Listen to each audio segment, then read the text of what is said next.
राधे राधे दोस्तों, आज हम आपको सुनाएंगे देवशयनी एकादशी और तुलसी माता की कहानी। अगर आप हमारे चैनल पर नए हैं तो प्लीज़ हमारे चैनल को सब्सक्राइब करें, वीडियो को लाइक करें और शेयर करें। एक बार धर्मराज युधिष्ठिर भगवान श्री कृष्ण से बोले, हे प्रभु, आषाढ़ मास के शुक्ल पक्ष की एकादशी का क्या नाम है? इस एकादशी का व्रत करने पर किस फल की प्राप्ति होती है तथा इस दिन कौन से देवता का पूजन किया जाता है और व्रत की पूजन विधि क्या है? कृपया करके आप हमें विस्तार से सुनाइए, हमारी सुनने की तीव्र इच्छा है। तब भगवान श्री कृष्ण युधिष्ठिर से बोले कि हे राजन, एक बार देव ऋषि नारद मुनि अनेक लोकों का भ्रमण करते करते ब्रह्मलोक में ब्रह्मा जी के पास गए। तब उन्होंने भी पिता ब्रह्मा जी से यही प्रश्न किया था। तब ब्रह्मा जी ने अपने पुत्र नारद के मन की इच्छा जानकर कहा कि हे पुत्र नारद, आषाढ़ मास के शुक्ल पक्ष की एकादशी को पद्मा एकादशी, देवशयनी एकादशी, गुड्डी बोलवानी एकादशी, देवशोनी एकादशी, प्रबोधनी एकादशी अनेकों नामों से जाना जाता है, क्योंकि भगवान विष्णु इस दिन योग निद्रा में 4 माह तक चले जाते हैं। उसके बाद वो कार्तिक मास की देव उठनी एकादशी पर ही उठते हैं। उनके शयन काल की इस अवधि को चातुर्मास कहते हैं। इस अवधि में संपूर्ण चराचर जगत, आकाश, पाताल, पृथ्वीलोक, भूलोक, भवलोक और पाताल लोक, स्वर्गलोक का संचालन खुद भगवान महादेव ही करते हैं। अब हे नारद मुनि, तुम मुझसे एक पौराणिक कथा सुनो जो इस एकादशी व्रत में सुनी जाती है। वही कथा भगवान श्री कृष्ण राजा युधिष्ठिर को सुनाते हैं और कहते हैं कि सूर्यवंशी माधांता नाम के एक प्रतापी चक्रवर्ती दानवीर सूरवीर राजा हुए। एक समय उनके राज्य में जो बरसात नहीं हुई और कई सालों तक अकाल पड़ा। जब 3 साल तक बरसात नहीं हुई तो नगर के सभी कुएं, तालाब, बावड़ी और जलाशय सूख गए। राज्य भर में भयंकर अकाल पड़ गया, जिससे सभी चराचर जगत के पशु पक्षी मवेशी, यहाँ तक के प्रजा के लोग भी भूख और प्यास से मरने लगे। तब एक दिन प्रजा के गणमान्य लोग राजा के पास महल में शिकायत लेकर पहुँचे। उन्होंने कहा कि हे महाराज, पूरी सृष्टि के जीवित रहने का एक मुख्य कारण बरसात है, लेकिन पिछले 3 सालों से हमारे राज्य में बरसात की एक बूंद का जल भी नहीं बरसा। पूरे राज्य पर अकाल के भयंकर बादल मंडरा रहे हैं। बिना अन्न और जल के पशु पक्षी और जीव जानवर मर रहे हैं। हे राजन, आप हमारे राज्य के राजा हैं। हमारे सुख दुख को जो आप दूर करने का दायित्व आपका बनता है, हमारा दुख दूर करो। अब आप कोई ऐसा उपाय बताइए जिससे कि प्रजा का यह दुख दूर हो सके। प्रजा की बात सुनकर राजा जो माधांता बोले कि हे महानुभावों, मैं तुम्हारे दुख से पूर्णतः अवगत हूँ। मैंने इंद्रदेव को खुश करने के लिए अनेक तरह के यज्ञ, हवन, पूजा पाठ बड़े बड़े पंडितों से करवाए। जैसा कि पंडितों और साधु संतों ने मुझे करने को कहा, मैंने वही उपाय किए। सभी देवता, कुल देवता, जल देवता, वरुण देवता, इंद्र देवता को मैंने उपाय किए, लेकिन सभी उपाय मेरे निष्फल हो गए। मुझे लगता है कि मेरे ही पूर्व जन्म के कुछ पाप दोष रहे होंगे, जिसकी सजा तुम्हें मिल रही है। लेकिन मैंने अपने दोषों को जानने की बहुत ही कोशिश की। अनेक ज्योतिषियों से अपनी जन्म कुंडली दिखाई, लेकिन मेरा कोई पाप दोष भी दिखाई नहीं पड़ रहा। बरसात ना होने से जो तुम्हारे दुख से मैं भी अत्यंत दुखी हूँ। हे प्रजाजनों, आज मैं शपथ लेता हूँ कि जब तक मैं तुम्हारे दुख को दूर नहीं कर दूंगा मैं अन्न जल ग्रहण नहीं करूंगा। उसके बाद प्रजा वहां से चली गई। थोड़ी देर बाद राजा अपने योग्य मंत्रियों और सेवकों को साथ लेकर जो अनेक ऋषियों के आश्रम में गए। तब एक दिन राजा घूमते घूमते ब्रह्मा जी के पुत्र अंगिरा ऋषि के आश्रम में पहुँचे। उस समय अंगिरा ऋषि अपने शिष्यों के साथ बैठे प्रवचन दे रहे थे। राजा ने उन्हें प्रणाम किया और उनके चरणों में दुखी होकर बैठ गए। अब अंगिरा ऋषि ने राजा से और उनकी प्रजा की कुशल क्षेम पूछी और आश्रम में आने का प्रयोजन भी पूछा। तब राजा माधानता बोले कि हे महर्षि, मेरे राज्य पर पिछले 3 सालों से जल की एक बूंद तक नहीं बरसी है।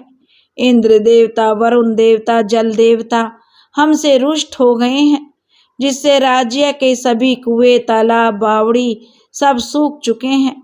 बिना जल के अन्न कहाँ से पैदा हो और बिना अन्न के और जल के प्रजा कैसे जीवित रह पाएगी। मेरी प्रजा महान दुख भोग रही है। हे मुनिवर, आप ही मेरी प्रजा के कष्ट को दूर करने का कोई उपाय बतलाइए। तब अंगिरा ऋषि बोले कि हे राजन, सब तिथियों में एकादशी तिथि श्रेष्ठ है। सब देवों में भगवान विष्णु श्रेष्ठ है। सभी महीनों में कार्तिक मास फलदायी है। उसी तरह सतयुग सब युगों में श्रेष्ठ है। इसमें धर्म के चारों 4 चरण सम्मिलित हैं, अर्थात इस युग में धर्म की सबसे अधिक उन्नति हुई। इस युग में तपस्या या हवन, वेद पढ़ने का अधिकार केवल ब्राह्मणों को ही मिला है। लेकिन तुम्हारे राज्य में एक शूद्र जाति का युवक तपस्या कर रहा है, इसलिए इंद्रदेव, वरुण देव, जल देवता कुपित हो गए हैं और वे मेघ नहीं बरसा रहे हैं। हे राजन, अगर तुम अपनी प्रजा का भला चाहते हो तो तुम उस शूद्र को मार डालो। ऐसा सुनते ही राजा बोले, हे मुनिवर, व्रत, उपवास, दान, पुण्य या हवन करने का अधिकार तो भगवान ने सबको दिया है, इसलिए मैं जीव हत्या करके यह जघन्य पाप नहीं कर सकता। एक तो वह निरपराध है और दूसरा वह तपस्या कर रहा है। आप कोई दूसरा उपाय बताइए। राजा के वचन सुनकर अंगिरा ऋषि बोले, हे राजन, तुम सच में राजा कहलाने के योग्य हो। मुझे तुमसे इसी जवाब की आशा थी। हे राजन, तुम्हारे भाग्य में आषाढ़ मास के शुक्ल पक्ष की देवशयनी एकादशी आने वाली है। तुम अपनी प्रजा के साथ इस एकादशी का पूरे विधि विधान से उपवास करो और इस व्रत के प्रभाव से तुम्हारे राज्य में जरूर बरसात होगी। तुम्हारी प्रजा फिर से सुखी हो जाएगी। सभी उपद्रव शांत हो जाएंगे और शांति का वातावरण चारों तरफ होगा। तब अंगिरा मुनि के वचनों को सुनकर राजा ने उन्हें प्रणाम किया और आज्ञा ली और अपने नगर को वापस लौट गए। तब कुछ समय के बाद आषाढ़ मास की देवशयनी एकादशी आई। तब राजा ने अपनी प्रजा के साथ पूरे विधान से आषाढ़ मास के शुक्ल पक्ष की देवशयनी एकादशी का उपवास किया। भगवान विष्णु और माता लक्ष्मी का पूजन किया। इस व्रत के प्रभाव से राज्य में खूब इंद्र बरसे। सभी कुएं, तालाब, बावड़ी और जलाशय पानी से भर गए। कुछ ही दिनों में राज्य के चारों ओर फल, फूल, अन्न खेतों में लहराने लगे। पूरी प्रजा, जीव जंतु, जानवर, मवेशी सुखी हो गए। कृष्ण भगवान कहते हैं कि हे युधिष्ठिर, इसलिए इस एकादशी का व्रत सबको करना चाहिए। इस व्रत को करने से मनुष्य इस लोक के समस्त सुख भोग कर मरने के बाद परलोक में मुक्ति पाता है। इस कथा का महात्म को पढ़ने और सुनने से मनुष्य के जीवन भर के पाप धुल जाते हैं। तब युधिष्ठिर ने भी अपने भाइयों और पत्नी के साथ भगवान कृष्ण के कथन के अनुसार इस व्रत को किया, जिससे वे सभी सुखों को भोग कर मरने के बाद गोलोक को प्राप्त हुए। ब्रह्मा जी नारद मुनि से आगे बोले कि हे नारद, इस व्रत को करने से विष्णु भगवान की प्रीति प्राप्त होती है और मरने के बाद मोक्ष पद सुलभ हो जाता है। तब नारद मुनि ने पितामह ब्रह्मा जी की बताई विधि से देवशयनी एकादशी का उपवास किया, जिससे उन्हें नारायण भगवान की प्रीति प्राप्त हुई। वे हमेशा भगवान नारायण को ही जो जपते रहते हैं, नारायण नारायण नारायण, श्रीमद नारायण नारायण बोलिए, लक्ष्मी नारायण भगवान की जय। इस तरह से आषाढ़ मास के एकादशी का महत्व भगवान श्री कृष्ण ने युधिष्ठिर को बताया। दोस्तों, अब हम आपको सुनाएंगे तुलसी माता की कहानी। तुलसी माता और एकादशी की कहानी का बहुत महत्व है, जिसको सुनने मात्र से मनुष्य के समस्त पाप धुल जाते हैं। बहुत समय पहले की बात है। एक गांव में एक बुढ़िया माई रहती थी। वह रोज सुबह जल्दी उठकर स्नान आदि करके तुलसी जी को सींचती, दिया बाती करती, तुलसी जी की 5 परिक्रमा करती, तुलसी जी को भोग बनाकर भोग लगाती और शाम को फिर से संध्या आरती करती। वहीं बैठकर भगवान हरि और तुलसी माता के 5 भजनों को गाती। तब एक बार तुलसी माता ने सोचा कि इस बुढ़िया माई ने पूरी उम्र मेरी खूब सेवा पूजा करी है, लेकिन इसने एक भी एकादशी का उपवास नहीं किया। इस कारण बुढ़िया माई के पाप नहीं धुले हैं और यह मेरी भगत है, इसके पाप धुलने चाहिए। मुझे इससे एक एकादशी का उपवास अवश्य करवाना चाहिए ताकि इसके पाप धुल जाएं। यह सोचकर तुलसी माता ने कि बुढ़िया माई को एकादशी का महत्व समझाना पड़ेगा। तब एक बार की बात है, रोज की तरह बुढ़िया माई सुबह जल्दी उठकर जो अपनी पूजा पाठ करने लगी, तुलसी माता को सींचने लगी। तुलसी माता की पूजा भक्ति कर रही थी। तभी तुलसी माता के पौधे में से एक आवाज आई कि अरे ओ बुढ़िया अम्मा, एकादशी का उपवास कर ले। फिर बुढ़िया माई ने चारों तरफ देखा कि यह आवाज कहाँ से आई। बुढ़िया माई ने सोचा कि मेरा भ्रम है।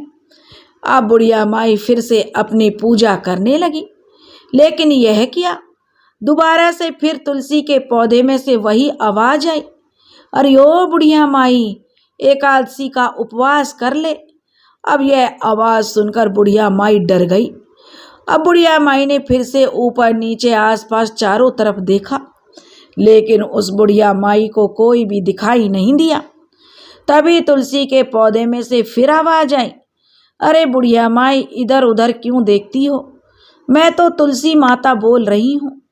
तूने मेरी खूब सेवा पूजा करी है, पूरी उम्र मेरी पूजा में बिता दी, दिया बाती पूजा आरती खूब की है और परिक्रमा करी है। मेरी पूजा करके बुढ़िया माई तूने पुण्य तो खूब अर्जित कर लिया, लेकिन एक भी एकादशी का उपवास ना करने से तेरे पाप नष्ट नहीं हुए हैं।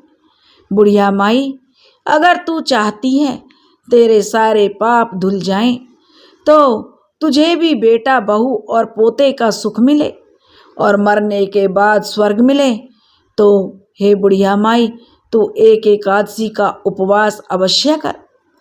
बुढ़िया माई तुलसी माता से बोली, हे तुलसी माता, मैं तो विधवा हूँ, मुझे कहाँ से पुत्र होगा, और जो पुत्र नहीं तो वह कहाँ से आएगी बहू? जब पुत्र ही नहीं है तो बहू कहाँ से आएगी, और जब बेटा बहू ही नहीं है तो पोते का मुंह मैं कहाँ से देख पाऊंगी? तब तुलसी के पौधे में से फिर से आवाज आई, अरे बुढ़िया माई, तू एकादशी की महिमा को नहीं जानती। एकादशी व्रत में इतनी ताकत है कि बंजर जमीन पर भी फसल उगने लग जाए, अंधे को आंखें, लूले को और लंगड़े को हाथ पांव मिल जाएं, बांझ स्त्री को पुत्र पैदा हो जाए। एक बार तू एकादशी का उपवास करके तो देख, और फिर इसका चमत्कार तुम्हें देखने को मिलेगा। अब उसके कुछ दिनों के बाद एकादशी तिथि आई। बुढ़िया माई ने सोचा कि एकादशी का उपवास रख लूं। भगवान विष्णु और माता लक्ष्मी का ध्यान करके उसने एकादशी का व्रत रखा। भगवान विष्णु माता लक्ष्मी का पूजन किया, दूसरे दिन व्रत का पारण किया। इस तरह बुढ़िया माई एकादशी का उपवास करने लगी। एकादशी का उपवास करते करते एक बार जो पुत्रदा एकादशी के दिन उसे व्रत का चमत्कार देखने को मिला। बुढ़िया माई ने उस दिन भी एकादशी का उपवास रखा था और उस दिन वह बैठी बैठी मन में सोचने लगी कि मैं एकादशी का उपवास करने लग गई हूँ, परंतु कब मेरी 24 एकादशी पूरी होंगी, कब मुझे बेटे का मुंह देखने को मिलेगा, कब मेरे बहू आएगी, कब मैं पोते का मुंह देख पाऊंगी। तब संध्या के समय बुढ़िया माई तुलसी के पौधे की पूजा कर रही थी। तुलसी के नीचे घी का दीपक जला रही थी, आरती कर रही थी। तब उसने तुलसी माता से प्रार्थना करी, हे तुलसी माता, मेरे मन की मुराद पूरी करिए। मेरे जीवन की डोर तो बहुत छोटी सी है, ना जाने कब टूट जाए, लेकिन मैं मरने से पहले बेटा बहू और पोते का मुख देखना चाहती हूँ। तभी तुलसी के पौधे में से फिर से आवाज आई, अरे बुढ़िया माई, जो अगर तेरे पुत्र होता तो तू उसका क्या नाम रखती, और पोता होता तो उसका क्या नाम रखती। तब बुढ़िया माई हाथ जोड़कर तुलसी माता से बोली, हे तुलसी माता, अगर मेरे बेटा होता तो मैं उसका नाम पुरुषोत्तम रखती, और अगर मेरे पोता होता तो उसका नाम मैं कन्हैया रखती। तब तुलसी माता के पौधे में से फिर से आवाज आई कि अम्मा, फिर देर किस बात की है, तू आवाज लगाकर तो देख। बुढ़िया अम्मा ने बड़े ही भोले मन से आवाज लगाई, पुरुषोत्तम बेटा, ओ कन्हैया बेटा। अब जैसे ही बुढ़िया माई ने आवाज लगाई, तभी बुढ़िया माई के घर के बाहर से बेटा बहू और गोद में गोल मटोल सुंदर सा पोता और बेटा बहू गठजोड़े के साथ आते हुए दिखाई दिए। बुढ़िया अम्मा कभी तुलसी के पौधे को धोख लगाती तो कभी बेटा बहू और पोते को देखती, कभी एकादशी माता की जय, एकादशी माता के जयकारे बोलती। तुलसी माता, हे एकादशी माता, जैसे आपने बुढ़िया माई को तुलसी पौधे को सींचने और एकादशी व्रत करने का फल दिया, वैसे ही जो यह कहानी सुन रहे हैं और जो यह कहानी कह रहे हैं, उनकी भी खाली झोली भरना, उनके भी अंधन के भंडार भरना। बोलो तुलसी माता की जय, बोलो एकादशी माता की जय। दोस्तों, अगर आपको हमारी कहानी पसंद आई हो तो प्लीज़ हमारे चैनल को सब्सक्राइब करें, वीडियो को लाइक करें और शेयर करें। राधे राधे।